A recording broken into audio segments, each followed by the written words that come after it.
Good evening and welcome to gunner shot. Gunner shot में आप सबका स्वागत है. Today we're going to talk about Tibet and the way forward.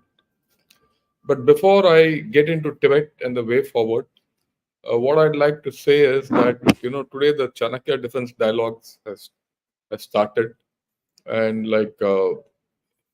Jack says today Rajnath Singh, Raksha Mantri, he spoke.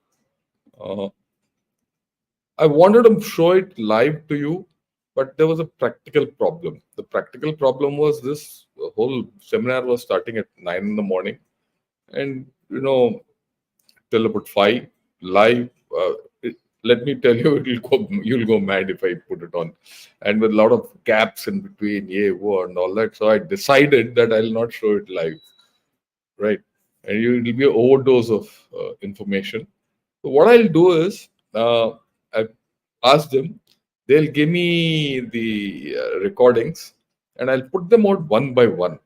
And I'll start with the recording of Honorable Raksha Mantri, Chief of Army Staff, and that's I think there are about 8 sessions, all 8 sessions or 6 sessions. Jitne bhi hain, you'll all get it.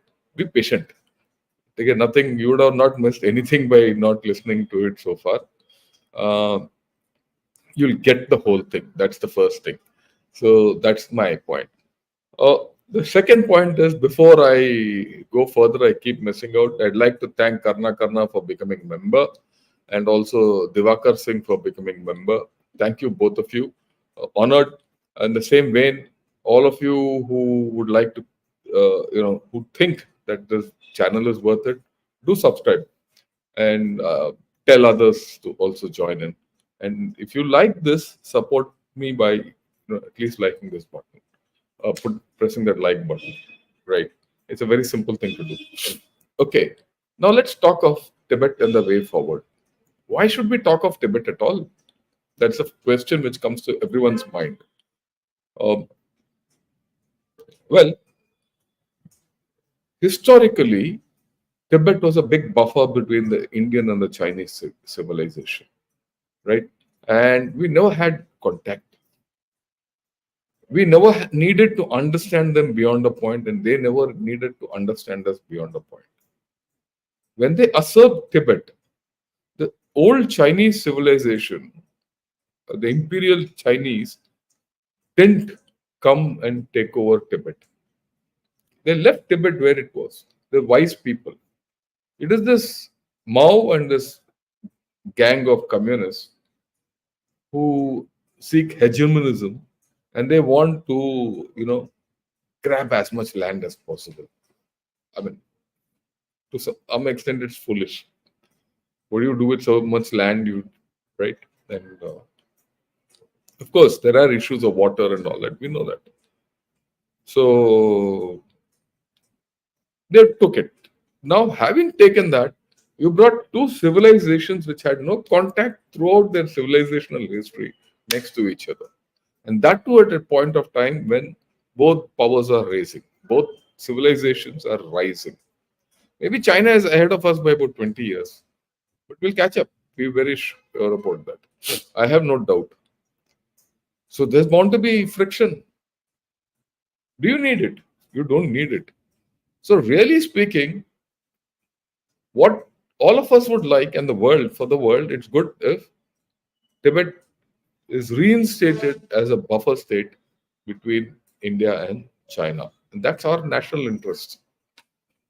Okay. And the way I look at it, they are in an illegal occupation of Tibet, and they should get out.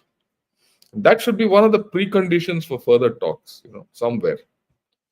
But in this euphoria of what's happening in Kazan, Prime Minister Modi and Xi Jinping's meet, I don't know whether this thing will ever come through. Somewhere, I think our people have been short-sighted. But let's talk about Tibet today, and let's understand the fundamentals, and then see where do we go from here. Okay, because that understanding is more important than anything else. Before I even go any further, and talk of this. I've done two videos on, one is Free Tibet and the other is Can Tibet Be Free. Both these links are here, and these links are there in the description also. And I'm not going to go over too much of what I covered there because that's history and geography and all that nonsense. Oh, you have a look at it. I have no issue with it. So what I'll talk today is how do you go forward from here? Where are we? How do you go forward from here? And before I even go further, I must tell you, I thought of it for a long time whether I should tackle this subject. And then I finally said, yes, I will tackle the subject. Because I'm now convinced that there's a way forward. Till yesterday, day before, or I mean, when yesterday, till a few months back, maybe a year back, I wasn't sure. I was doing all these videos, researching Tibet and all that, but I wasn't sure whether Tibet can ever be free. But now I'm pretty confident that status can be achieved, or at least the current status can be reversed. Now, uh, will it happen tomorrow? It will happen day after. It will not happen. Let's be very clear. It will happen, or it can happen after maybe about 8, 9, 10 years. Maybe earlier, but after 8, 9 years. That's the way I look at it. A decade is what it will need for this whole story to unwind. And you'll see why. Because I'm going to introduce some new thoughts in this whole story. Right. Like I said, I've always been saying, Tibet के आजादी में भारत का सुरक्षा है. Very clear है. Unless Tibet is free, Bharat is not safe. And that is something we need to understand and strive for. Okay. There's another history which people have to understand. Look at the left arrow, blue arrow. Whenever the Chinese power, the central power in China was high, Tibet was under the Chinese flag. That's the red arrow going down on the top. That's the first half. That's history. Whenever the Chinese central power was down, Tibet was independent. China and Tibet have a great relationship, which you cannot, throw away, because the Tibetan plateau merges into China. It doesn't merge into India; it merges into China. So the people-to-people contact on those fringe, on the rim of the Tibetan plateau, the northern rim and the eastern rim of the Tibetan plateau, the contact between and the intermingling of people between of Tibetan culture and the Chinese culture is more. We have to understand this. Whereas on our side, we don't have that people to people linkage in that sense, because you have Bhutan, you have Nepal, and Ladakh, which is a desolate area. So these three areas have insulated Tibet to a large extent. But the linkage we have with Tibet is of Buddhism. Buddhism, which is in India. And the danger in this, I must tell you, is that today China is calling people from all over the world and saying, look, Buddhism was born in China. Right? And it's not in India, it's in China. And everything, you have to come to me for this thing. So they're Sinicizing the Buddhist religion, or they're trying to make a new religion. Now just think, it's a very devious process. And today I was reading a book on Xi Jinping, and it appears as if there is a spirituality and a religiosity about the Communist Party and its edicts, and they're trying to merge that with Buddhism. So that's the danger. But having said that, this is the relationship,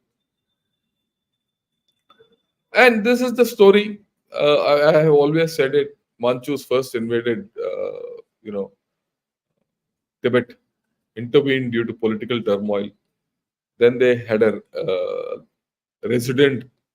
Now that resident, to whoever was in Tibet, uh, controlled Tibet to a large extent on behalf of the central emperor. When that dynasty collapsed, that resident was thrown out.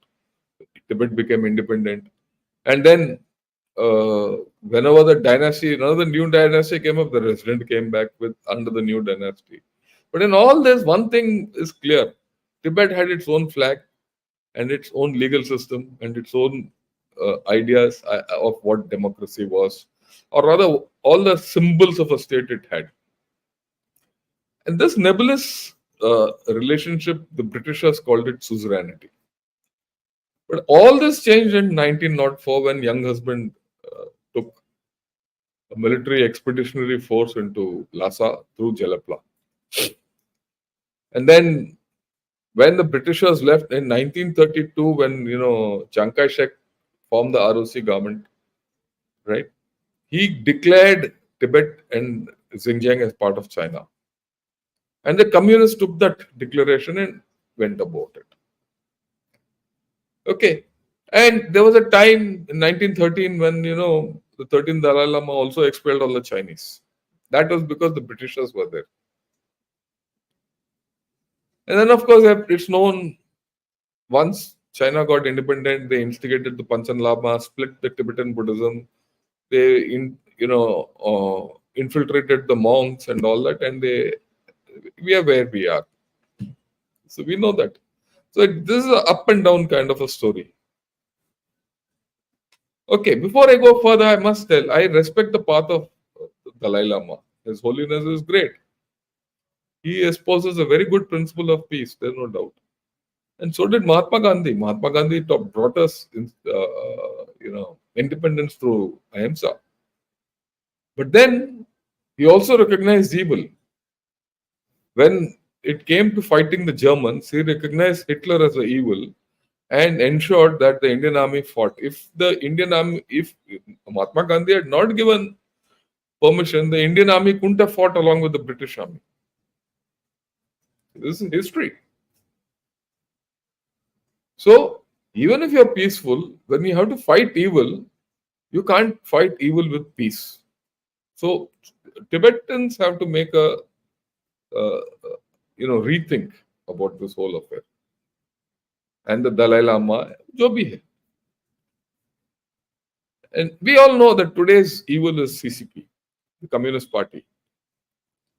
And the Tibetans will have to fight for their freedoms. It's not PR Shankar or India who will fight for their freedoms. We can help them, but it's ultimately the Tibetans who have to fight for their freedom.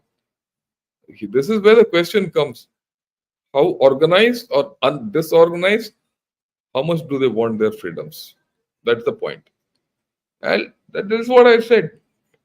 It will be completely determined by what the freedom, the urge of freedom in Tibetans. But what I want to say is that the opportunity is coming. Opportunity is coming, and China's central power is going to weaken. So historically, whenever the Chinese central power weakened, I told you, Tibet raised its flag of independence. Has that time come? I think so. Will the Tibetans accept it? Up to them. They have to work for it. It's not going to come easy. Will India take it up? Let's see. At least those of you who are convinced by what I'm going to say, spread it. We need to understand there are 4 parties in this equation: Tibet, India, USA, and the People's Republic of China. Now, all 4 have different aims. Completely. But there's one thing which is very clear. Unless Tibet, India, and USA get together, you can't throw out the PRC.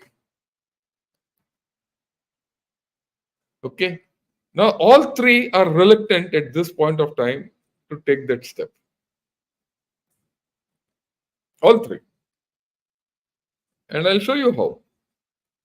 Unless these 3 come together and say, look, no more PRC, this will not happen. Okay? So that's the point.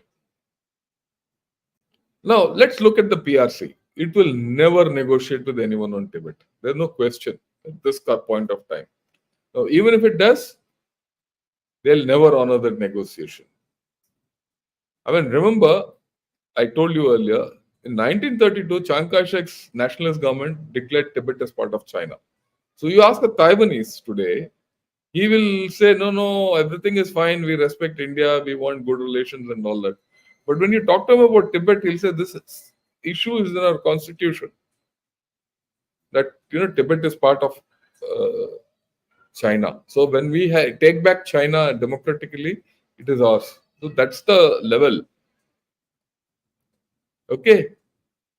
Now the next thing is so even if CCP goes, China will never relinquish. There'll be a power which will come after relinquishment by if CCP goes away, whether it's democratic, जो भी है, autocrat, another dictator, जो भी है, they will never give up that claim because now they've held it almost for 75 years. So these are the ground facts which we need to take care of. Then there's this 17-point agreement. That's a 17-point agreement was arrived at in 1951 when the PLA invaded Tibet. It's very clear that China forced Tibet to sign on it, but it was signed by some low-level chap.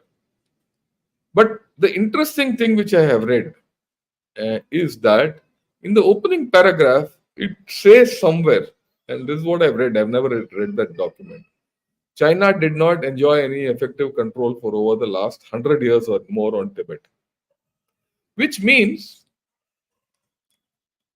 that in that very document, if this wording is there, it proves that China has usurped Tibet illegally.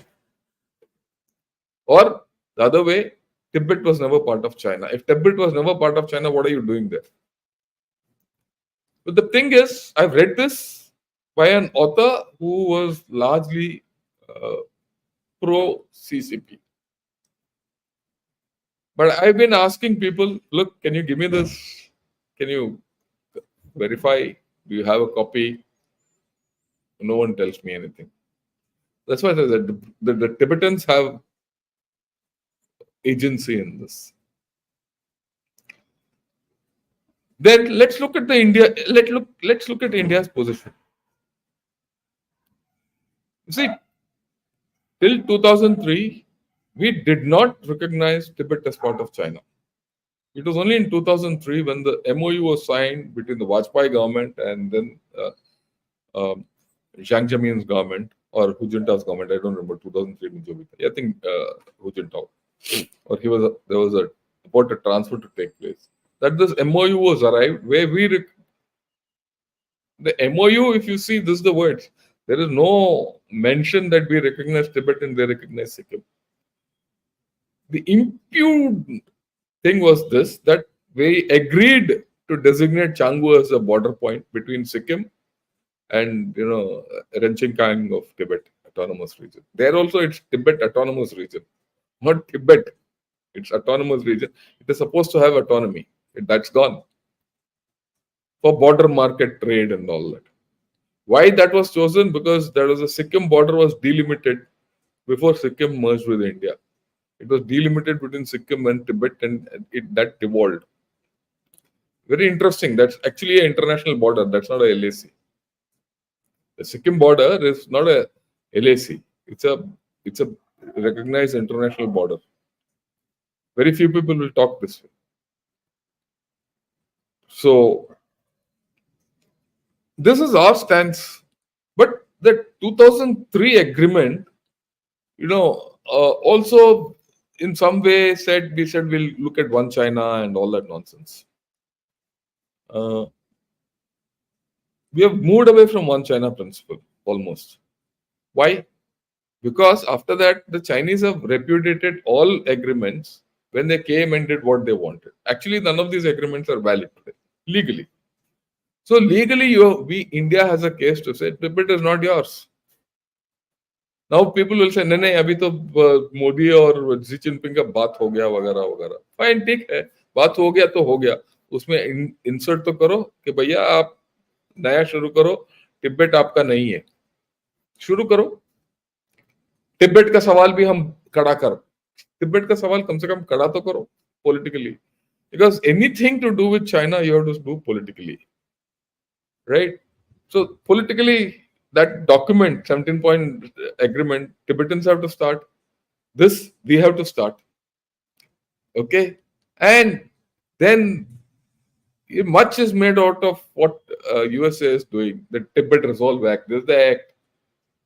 It's called Promoting a Resolution to the Tibet-China Dispute Act, which was signed. And this is the statement from the president. I mean, वो लाल में जो भी है देखो, it's talking of advancing human rights of Tibetans, efforts to preserve their distinct linguistic, cultural, and religious heritage, which they have violated completely, China. Resume direct dialogue without preconditions, which they have not done.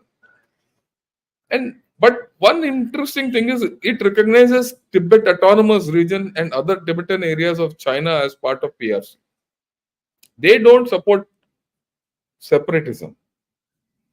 So there's a dichotomy between what they're talking, what we are talking, what Tibet wants. Or whatever. There are issues. So we all have to come into one frame. And this is interesting. 2019 ka Tibet Policy and Support Act. It does a lot of things, but few interesting points is what I've written here. It addresses human rights, religious, cultural, and national issues of Tibetans. National issues. Rights of Tibetans to choose their religious leaders, Dalai Lama issue. This was in 2019. This was passed just before the COVID came.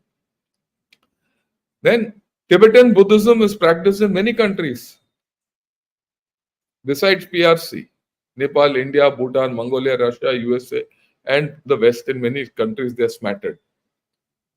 So hence, choosing the next Dalai Lama is not the PRC's prerogative, it's an international prerogative. So let that thing flow. Every country should have a say. Ultimately, Tibetans should have a say.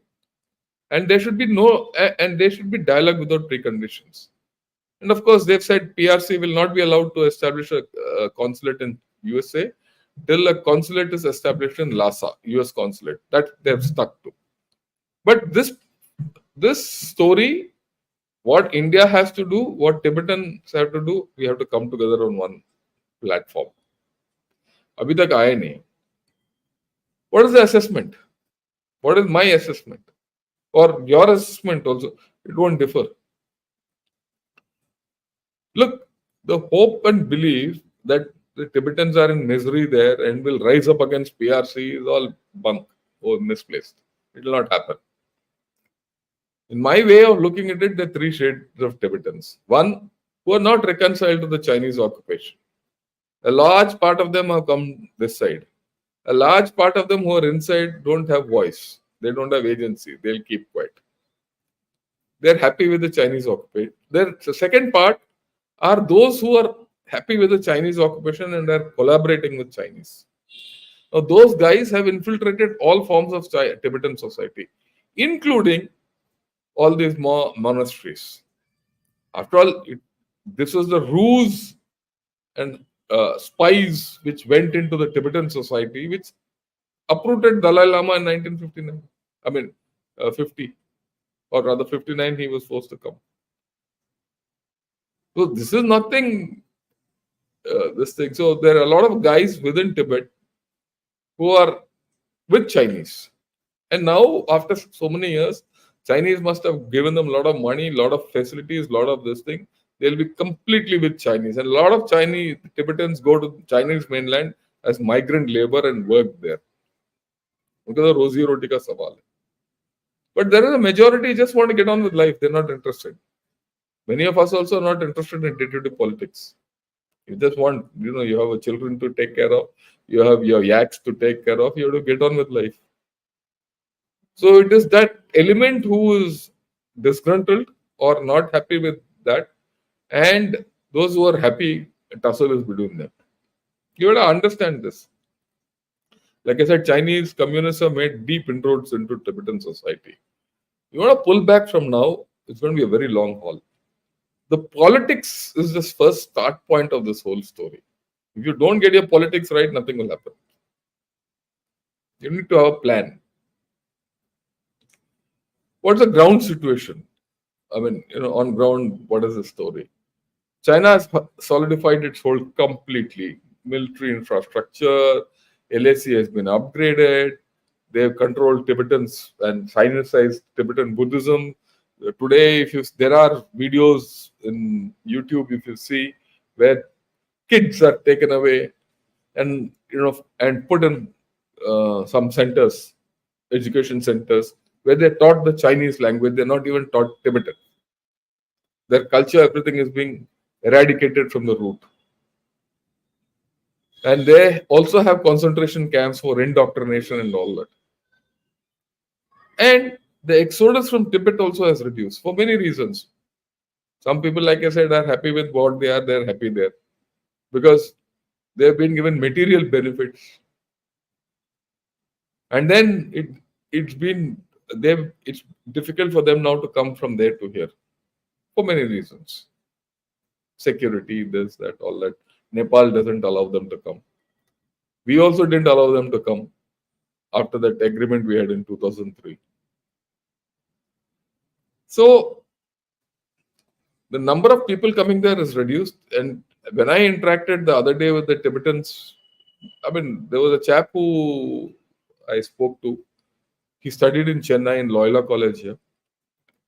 And he was saying, when I was young, there were about 500 Tibetans in Chennai. Today, there are hardly 15 or even less. They're gone. People have gone abroad also. They might mingled into Indian society. Marriage, ye, wo, jo bhi. So this is the ground situation. Now there are questions which need answers, and this I posed to the people with whom I spoke to. Now, can the Central Tibetan Authority re-establish its influence it once had in Tibet? Once it had, up to 2008, Beijing Olympics stuck. There were immolation of monks. There were a lot of pradarshan, ye, wo. But after that, everything gone. Because once Beijing Olympics was a coming out party for China, everyone wanted China to succeed. The Americans wanted China to succeed. Even we wanted China to succeed to a large extent. Because the others also wanted China to succeed. So, Tibetans, out. तुम कहाँ आ गए बीच में? So, that's the thing. So that influence is reduced. Income of morale be down ho gaya. Now to pump them up. Next is the CTA is the central authority. Can the CTA convince USA and India to change their stance? For that they need leadership. Do they have that kind of leadership? I'm not talking of Dalai Lama kind of leadership. Because he has given up the executive authority to the CKyong. And as I understand, there are a lot of politics around in the CTA. Well, that's their headache. But there has to be a leader who will start the story. And then we don't know what the CTA wants. What do they want? They're happy being in Dharamshala or they want to go back to Lhasa? वो बात करने से वो नहीं जाएगा, वो कहीं ना कहीं तो लाठी इस्तेमाल करना पड़ेगा. You need to look at the long haul with a plan and a purpose. Where's the plan? Where's the purpose? But I know I'm actually climbing against the wall. Because our government also is ऐसे ही है आज के दिन. But there are two irreversibles coming in China, which will get that central power down. And that is demographic decline and climate change. It will happen because you can't change. These are natural things which you can't change. And Connected with this, the bridge between this is the economic decline of China. Let me, this I've shown once before or 2 or 3 times before. In fact, I made this and gave it to General Rajiv Narayanan ke dikha do yaar sabko पिछले बार assessment of Chinese national power. बुड्ढे ज्यादा हो रहे हैं, बच्चे कम हो रहे हैं. This is the UN graph, okay, which shows, you see that blue line, it's like Mount Everest going up and coming down. That mount top has gone. तो अभी तो डाउन ही डाउन है इनका इस पूरा सेंचुरी में. ये भी गलत है. Actually, it should have been to the left. Somewhere here is what I feel China is at this point of time. But that I will do separately. I will do an analysis of their population from different people and talk about it. But everything is going down. You look at this. As per these figures, if you convert and you see that pink square. In that pink square, those figures, if you see, let me expand it so that you can see it nicely. Okay. If you see this, the number of people who are above 60 is going to shoot up by 2030. If it has already not shot up. Yeah, this is the crux of the story. China is going to change completely. And already these changes are happening in China. And I'll talk about it when I talk about, I'll have a separate episode on the population and what the effect it has. I mean, you look at it, the birth rate is going down and the death rates are going up. This is crude, but this is how it is. It's as bad. And it's not improving. In fact, it is worsening. No, like I said, there will be social issues of inadequate pension. There's insufficient health care. Nurseries are turning into, nursing homes. Insurance benefits are not there for the Chinese. There's going to be a lack of people, lack of working age population, and many more things. And as days go by, this will become even worse. On that, I have never had a doubt.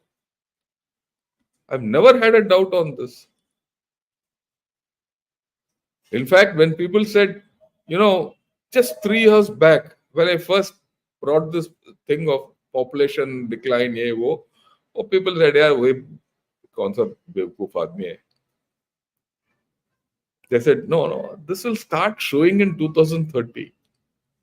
People are now talking of it. It's 6 years before that. Then, to matter of 2 years, people are worried. Tomorrow, I'll talk about this a little. I'll give you another taste of it when you talk of pessimism in China. And that pessimism is now fixed. It's not going to go away. Let me put it up front. People are pessimistic. They don't have confidence. If people are pessimistic, depressed, they don't have confidence, there will be social issues. And there will be chaos. And do you think Chinese Communist Party has answers for this chaos? They don't have. You'll see the change. You'll see the change which is happening. Look at this. More than 60% of Chinese of over 60 are empty nesters. They're all living in apartments of their own with no help. And these are not my data. This is not China का data है. बुड्ढे हैं, अकेले रह रहे हैं, कोई उनका कोई मदद नहीं है, कुछ नहीं है. ये कोई देश है ये? Yeah, you look at all these. Again, I'll open it up and you'll understand what I'm talking of. Look at all the headlines closely. Ultra wealthy are fleeing. Unemployment is rising. Right? Job market is shrinking. All the nonsense which is happening in China is, it is eternal. This is about 2 or 3 months old. If I show you the latest figures, which I will show you tomorrow, because I'm going to talk of pessimism in China. And you will see, that fellow Xi Jinping lady scratching his head. All this will come. There is a lot of stimulus. Everyone is talking. But still, IMF has lowered GDP forecast of China. It's a fact. They put it out yesterday only. That stimulus, the way things are doing, are not going away. Today morning, during my walk, I was listening to the IMF. Who that lady is? Christina Grigorieva. She was saying all the stimulus is going into the supply side. It is going into investment. It is going for overcapacity. Consumption side में कुछ हो ही नहीं रहा. And I'll show you tomorrow. I'll show you this particular where consumption is.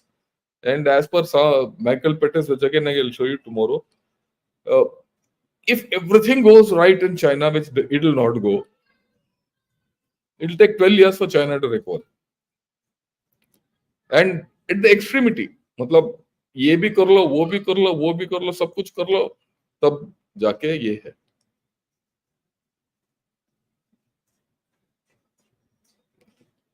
It will endure. Property and infrastructure will remain a drag on Chinese economy. There's no doubt about it. Global tensions will not go. In fact, China is increasingly overstretched. I mean, I keep talking of this. Tailwinds for Chinese growth are over. And this is what people have to understand, and I'll talk of it tomorrow. There's one history which we have not, understood or count. We all talk of Chinese history. What about US history? US also has a history. And it's a very interesting history. I show you tomorrow and you'll understand that. Come, you'll learn why China will not go further. You have to read Chinese US history to understand that. And China, in my way of looking at it, it has squandered its economic dividend. It put it in infrastructure where it is not working. And the military, which is not giving it either security or return on investment. It's not going to give. If the military could give return on investment, they shouldn't have gone back from Ladakh or agreed. They agreed, isn't it? ये कल ही तो है हमने किया. Xi Jinping ने आके हमारा मोदी जी से हाथ मिलाया और बोला कि we should understand history and correct perspective on that, all that nonsense. Look, China will be a rich country with a poor people. But that also will not be for long. That's the point. Why? Climate change. Now, climate change is happening in two parts. You have to understand this again. In Tibet and in mainland China. Mainland China, I'll deal with it separately because that's a full subject which I want to reiterate. I keep doing this every year once, and I'll do it. It's time to do it because there are funny things happening in China which I never heard of. But you'll understand why I am talking this way. Let's talk of Tibet. The Tibetan plateau has warmed at twice the rate of global averages. There's a peak of 46 degrees recorded.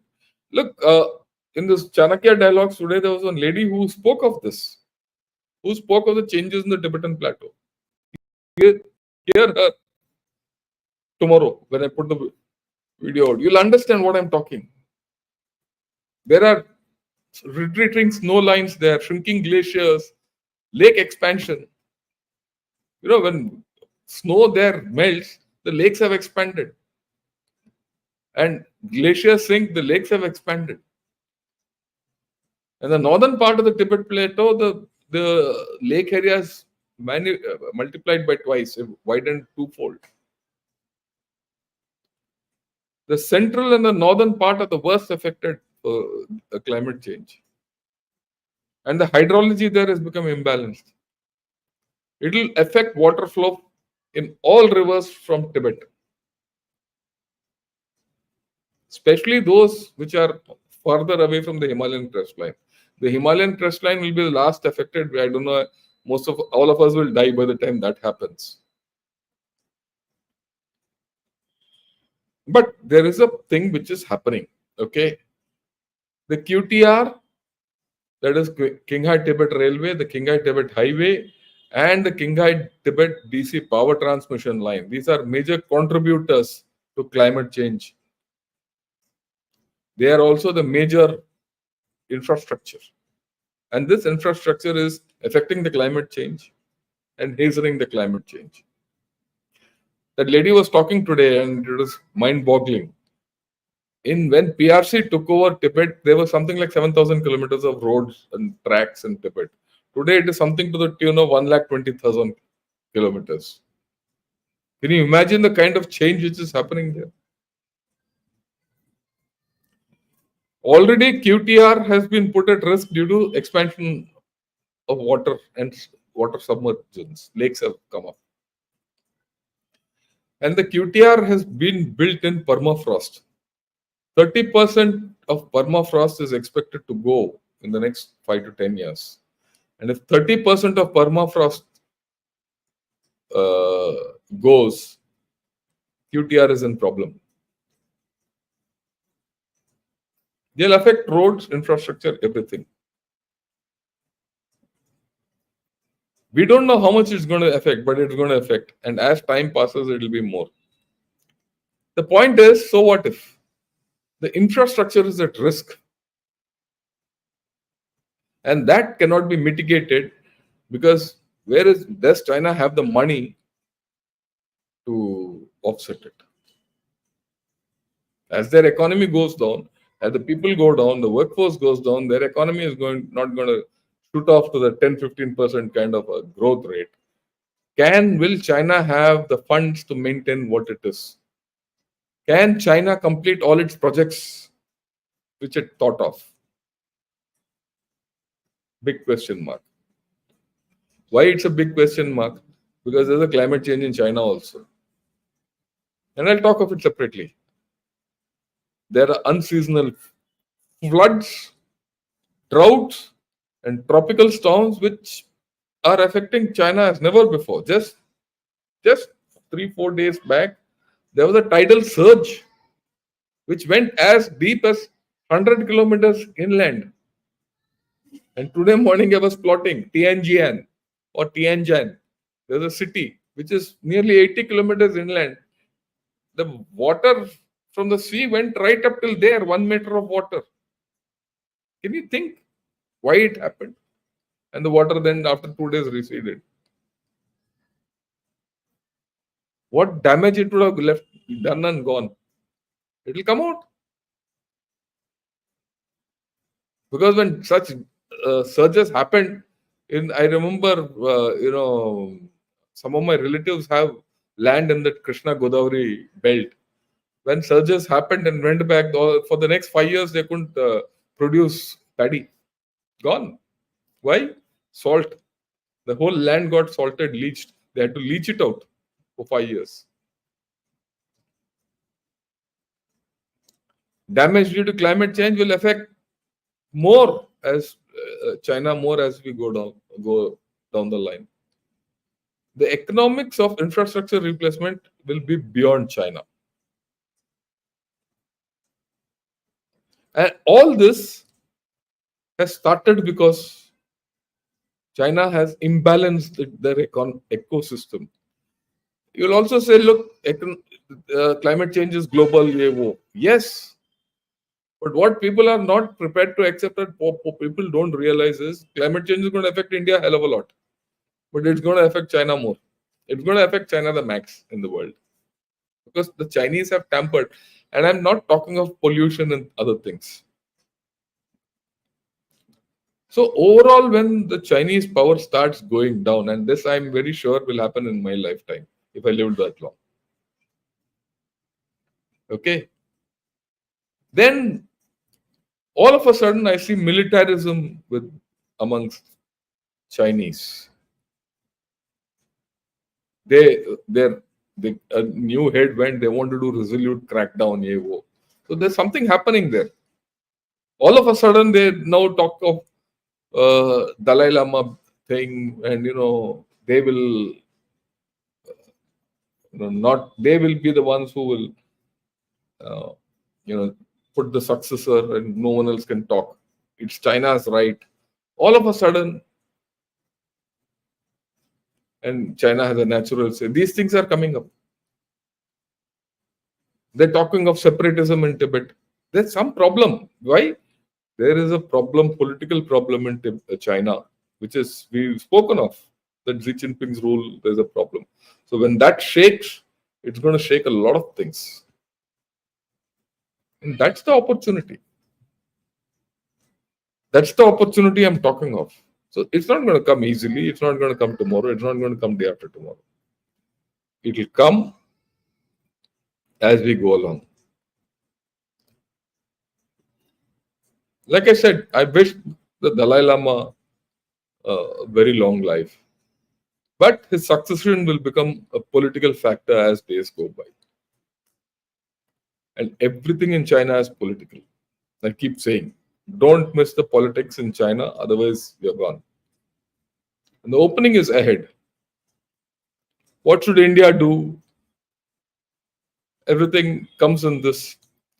The way forward, it will be determined by what Tibetans want. The opportunity is coming. The central power in China is going down. All I can say is Tashi Delek to the Tibetans. But I'm very clear that what India has to do in this whole story. India has to recognize and plan for it. If it doesn't plan, there'll be a problem.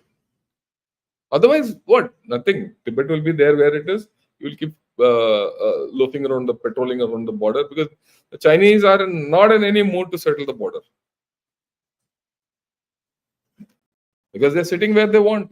Whatever they have, it's theirs.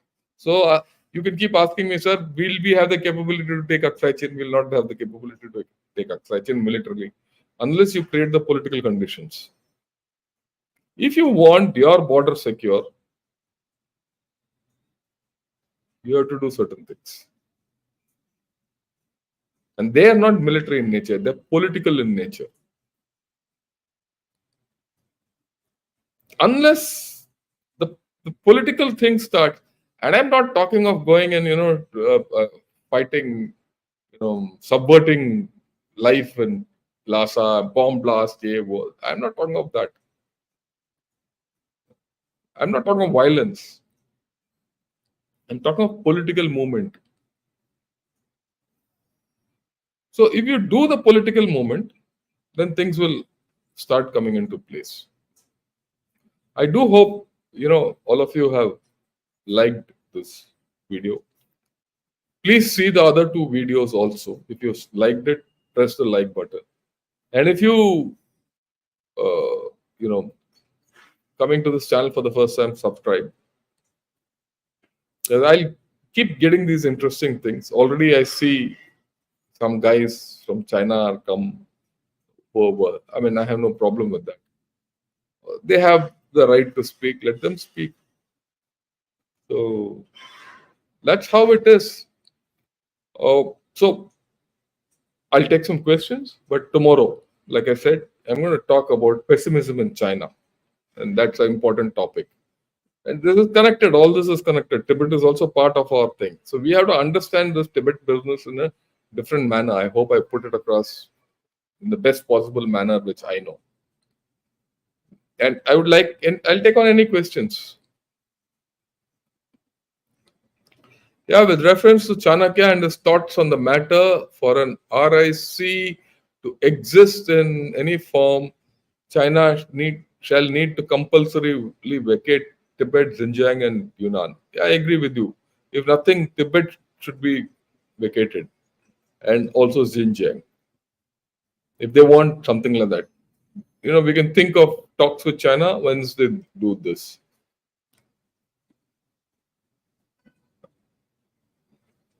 Yeah, Jack, forget about it. We'll have a look at it tomorrow, or we'll not discuss the Chanakya defense dialogues now. With reference to General Zorawar's campaign in Kailash Mansarovar, Kailash range and all territory to its south are Bharat foreign territory, irrespective of Tibet's status. I agree with you. What we need to do, what we need to, you see, you can talk of all this with Tibet, not China. You can have a view, any view that my area is still there. My first अपना एक्साइजन तो ले लो, बाकी तो बाकी छोड़ो. हाँ, लेना. You have to lay your claim line. Have you laid our claim line? That chap claims South Tibet. You're not even claimed Mansarovar. What are you talking, Akash? We are not. We have not even said that Mansarovar is mine.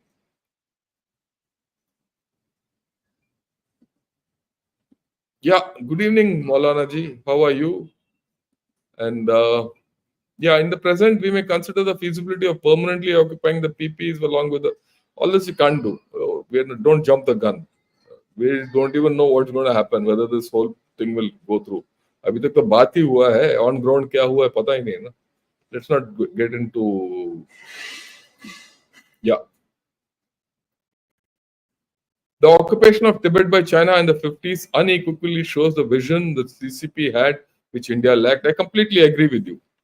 That is gone. Abhi, I mean, you can't keep, crying over spilt milk. That milk is spilt. So let's look ahead. That's why I could have dissected the history over the next 5 years, but I didn't. That's why I kept it a little crisp and short, so that let's look ahead and think ahead. Yeah, I once asked on many other channels what Narayananji said about China vacating Tibet. I got a mixed response to this. I concluded Tibet, he won't leave Tibet entirely. Where is the Buddhist heartland? The Buddhist heartland is in India. Where's the doubt? Gaya is in India. Kapilvastu is in Nepal. But Sarnath, everything is here. Right? So the heartland of Tibet is, Buddhism is here. From here, Buddhism went to the north, it went to the east, it went to the south, and it went to the west also. All those Bamiyan Buddhas, which in Afghanistan also it went. Unfortunately, those chaps have broken it. That's a different story. Okay. But that's a religious thing. I'll not get into the dialect. But the fact is, this is our heartland. There's no doubt. It's not China. Hai. Partha, I hope you'll agree with that. Yeah, I asked on. Yeah, yours over. Sir, Tibet can never be free, either India or China's, because it's very important real estate. Well, that's a pragmatic way of looking at it. But at least it can't be China's. So you have to come to some accommodation. At this point of time, yeah, so better be in India. I go with it. Can we leverage the Tibetan diaspora to promote our narrative? I've seen several Tibetan YouTube vloggers could we consider promoting them? You can do all that, but firstly, Tibetans should be very clear what they want. I don't get that clarity from Tibet. If they're clear, then things you can move ahead. But you also have to understand, there are a lot of, in this Tibetan diaspora, there are a whole lot of people who are second generation and third generation. They have never been to Tibet, they don't know Tibet, they're virtually Indian. They're like any other northeasterner or northerner. That's about all. They have very little affinity to Tibet as a motherland. One more generation, they will not bother. They will not be interested in Tibet. Many of these boys and girls I went and interacted, they have never gone out of Bangalore, Mysore area. वो कहाँ Tibet में जाके, how will they live in those minus 30, 40 degrees? So there's a change which is happening. Before it's too late, we need to. I think it's already, that's why I said it's a very tough haul ahead. But the opportunity is coming. What I wanted to say is opportunity is coming.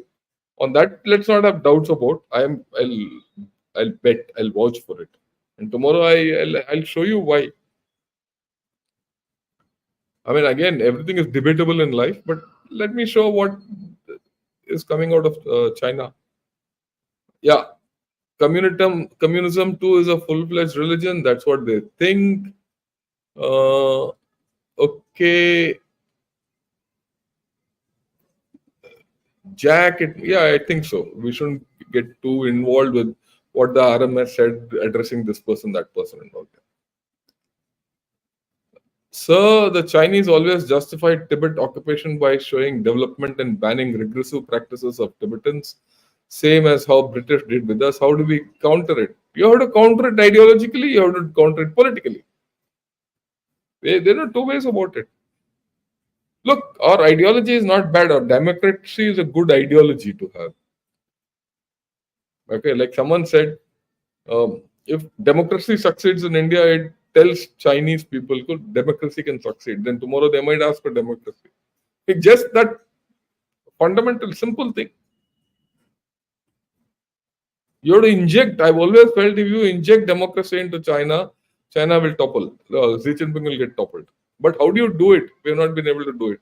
You have not been able to do it because you're not strong. But today you're getting strong. China is getting weak, and there are other factors coming in. And you must thank Deng Xiaoping. Deng Xiaoping started this one-child policy that has consigned China for a decline. That is irrevocable. Many people can talk anything they want. But if people chahiye, yaar, people make nations. Okay, technology doesn't make nations. Electronic vehicles and hybrid cars and batteries don't make vehicles. Solar panels. They're not the nation. The nation is people. वो people ही गायब हो रहे हैं, ये बुढ़े हो रहे हैं, या they're not पैदा नहीं हो रहे.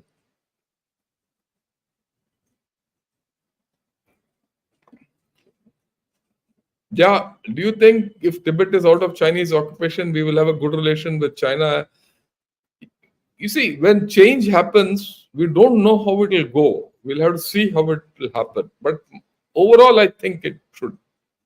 We should, because we're not going to be in contact daily. We're going to be distant powers, so things have a chance of improving.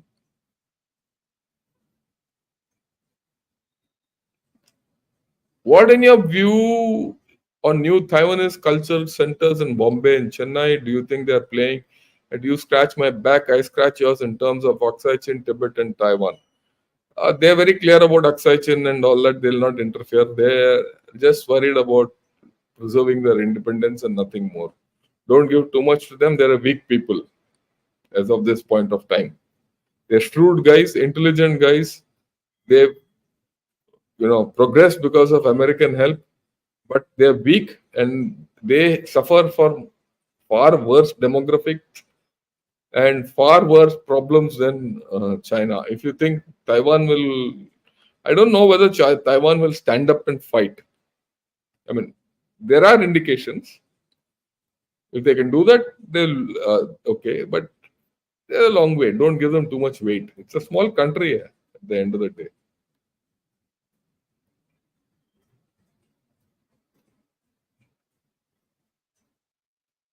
Yeah.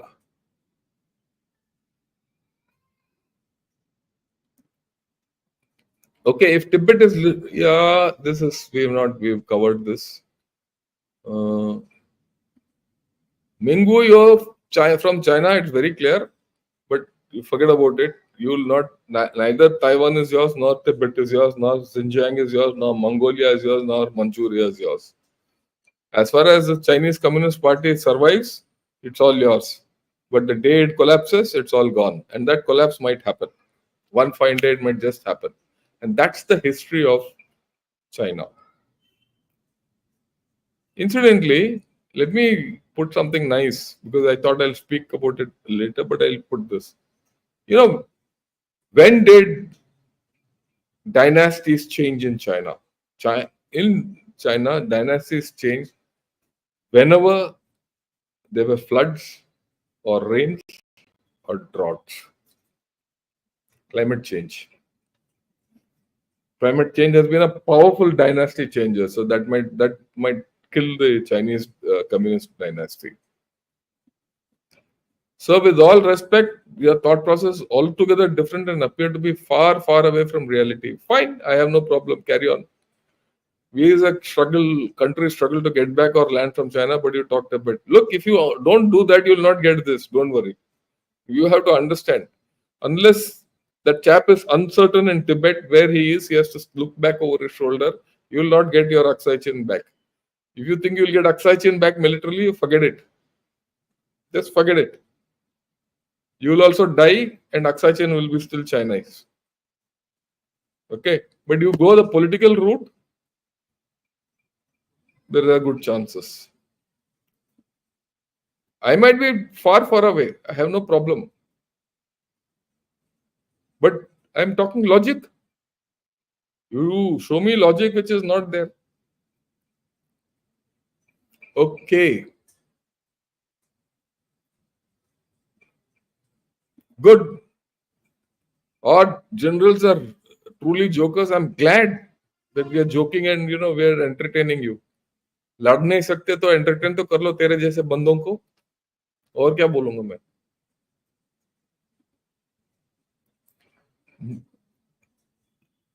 At least if I cannot protect my people, I should at least humor them.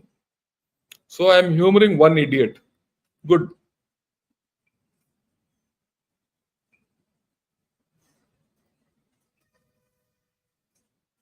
Okay, well, I'll take new questions. I think we need to spread the Buddhist soulful narrative in India. Tibet not only defends Indian security, but it is our dharmic duty to protect Buddhism in Tibet. Can this inspire millions of Yes, I have no doubt about it. You're the fount of Buddhism, and you're not doing anything about it. You're not utilizing it as a weapon. As far as if Pakistan can weaponize Islam, Bangladesh you say is Islamic in nature, and you want to keep quiet. Yeah, yeah. You have all the religions in your house, which can affect all people, and you're keeping quiet. There's something wrong with this. Will social unrest in China push Chinese to demand the logic of spending billions in infrastructure on infrastructure in Tibet when people? No, it cannot. That's what I'm trying to say. It cannot happen. It cannot happen. The point is coming where China they cannot maintain the infrastructure anymore, and their infrastructure will start collapsing. So that's the thing. And in Tibet, if the infrastructure goes down, not replaceable, governance will go down, then the grip will go down. Already there are large places where the roads are underwater for permanent. And that's the problem in Gilgit Baltistan also. Why is that CPC not through Kunjarab Pass? Because at once in a while that road keeps going down. When that road goes on for the next 1 year, there's no movement there. So CPC is banned. CP is a failure to start with. You have to understand terrain. You have to understand geography. Read it. Read geography. Then you guys will understand what I'm talking. I think we need to take lessons from both China and USA, missteps and prepare for. Yeah, I agree with you completely. 100%. There's no doubt. Why China gives concession to India by going to pre-2020 border? Is this already reflected on ground? No, it's not reflected on ground. Well, we'll see where they go finally. They're saying pre-2020 border. Let's see. They are giving concessions because today they are weak. It's an admission of their weakness.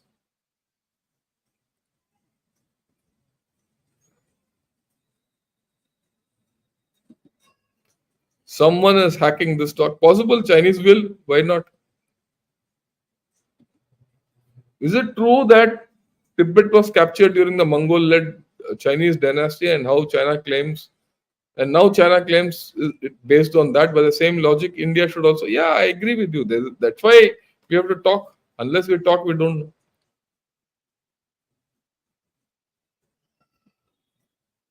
Okay, I see a few guys have come in who are bots from China, but that's okay. Let them come. Subbi Anantakrishnan, why is His Highness Dalai Lama not naming a successor? That I don't know. He has to answer. That's his thing. So nice discussion. Can our army and go and liberate Xinjiang after Tibet and proceed to Beijing? Hey, that's वो बहुत दूर है यार. अभी तो हम excitation तक नहीं जा सकते हैं. Not because militarily we can't go. We can go, but politically we can't. We don't have a problem. We have problems.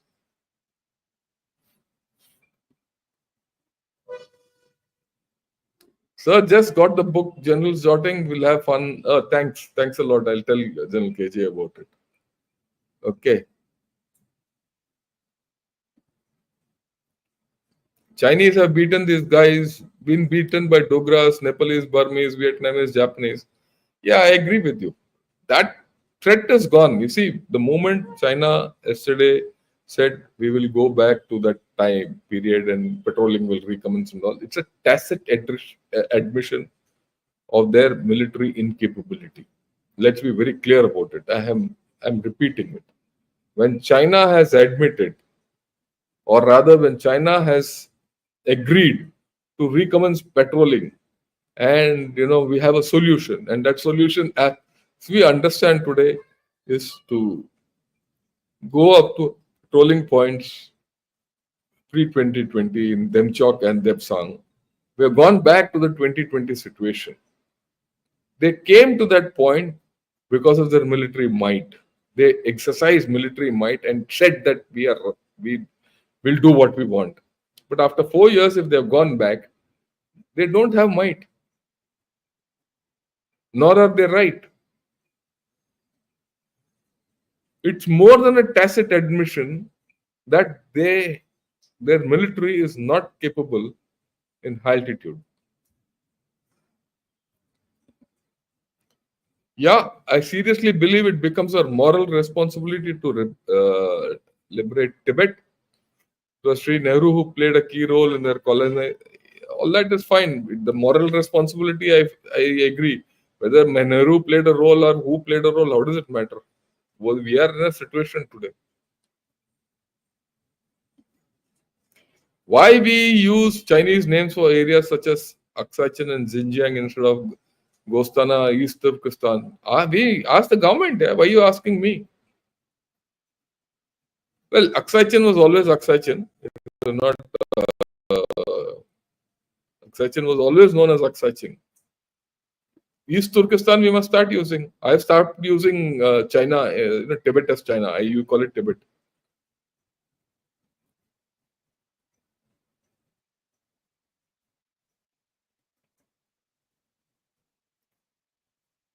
Thank you very much for your insights, sir. My only thoughts are if China will let go of Tibet, it will not let go. It has to be priced out. Right? It has to be priced out. And the time is coming. That's what I'm saying. You don't understand that.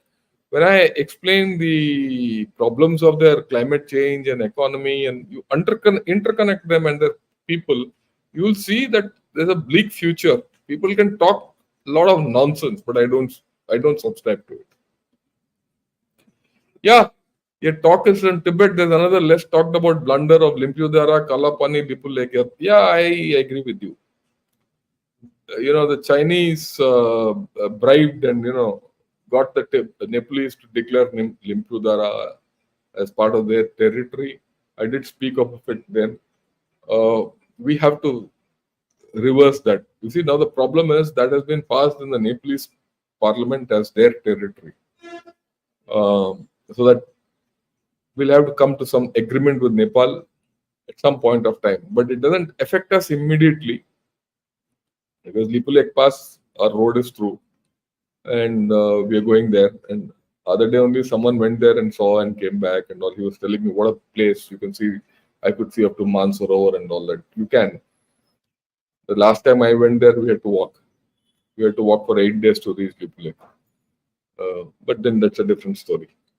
But the problem is there. You can't ignore it. But that problem also will get resolved if you see Tibet will resolve a lot of problems. It resolves the problem of China, it resolves the problem of Bhutan, it resolves the problem of Nepal, it resolves your border, it resolves your power, a lot of things. There are a lot of things in which you know you have to look ahead at Tibet.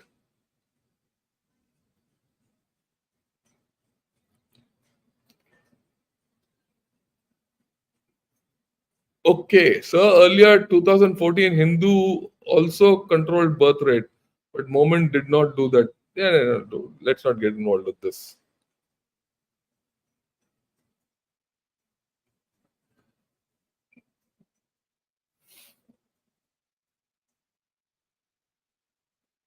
Yeah, I don't see any other question. Yeah, this is a very interesting point, and I go with him. No one expected the fall of USSR. It can happen in China. In fact, there are two streams of thought in China about China. One is it could go the USSR way, it could go Japanification. Both are bad. One day I'll discuss that also.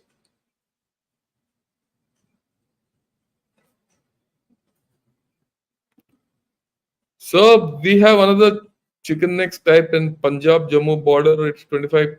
Uh, no, we'll talk of it some other day, Akash. That this is not a thing. It looks like the bilateral was a cold affair with Z originally not even shaking hands with Modi. Hasn't our EAM been a little too over enthusiastic in announcing the border agreement? Uh, Look, what I've read about, in fact, maybe I'll have to do a program on this. What are the views of people in China about this agreement? What is their expectation? Okay. Antara Ghoshal Singh has written an article today, I think in either India Today or something like that. Have a look at it. It's interesting. But I think we have to read more and see. Give time, Satya, and I'll get back to you on this.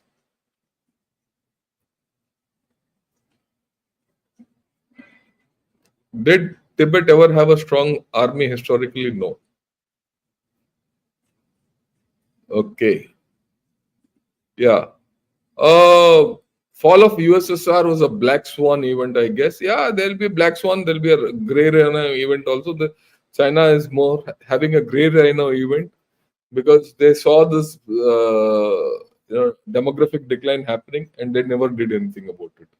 So the black swan will be that one day Communist Party vanishes. It can happen. Please don't rule it out.